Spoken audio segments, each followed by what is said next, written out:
बड़ी खबर करनाल से, जहां मेगा सब्जी एक्सपो मेले का समापन समारोह सीएम नायब सैनी ने की शिरकत। कंपनियों की ओर से लगाए गए स्टॉल का निरीक्षण किया। सीएम नायब सैनी ने कार्यक्रम को भी संबोधित किया। इस दौरान उन्होंने कहा कि एक्सपो से लाखों किसानों के फायदे, किसानों की हर संभव मदद कर रहे।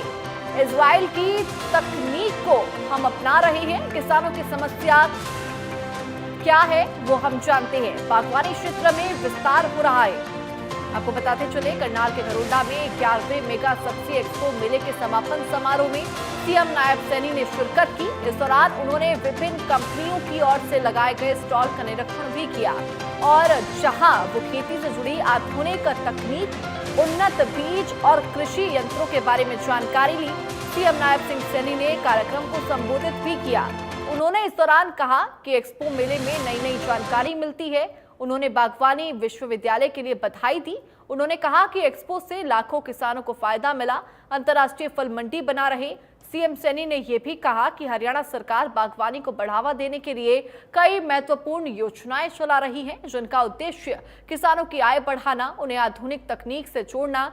उन्होंने कहा कि बागवानी क्षेत्र में विस्तार हो रहा है। 2,40,000 एकड़ में फलों, सब्जियों, फूलों और मसालों की खेती हो रही है।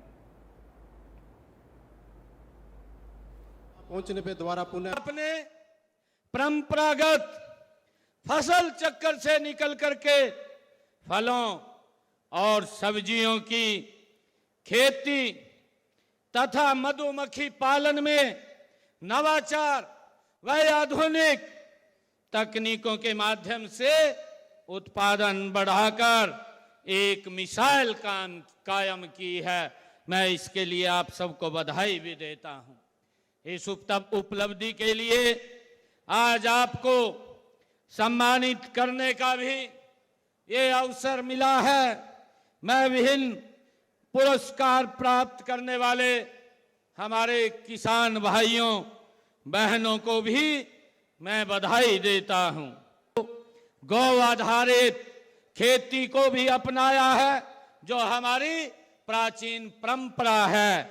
मैंने 2025-26 में बजट में देसी गाय की खरीद के लिए दी जाने वाली अनुदान राशि, जो पहले हमने 25,000 रुपए किया था, अब उसको बढ़ा करके 30,000 रुपए करने का हमने प्रस्ताव किया है।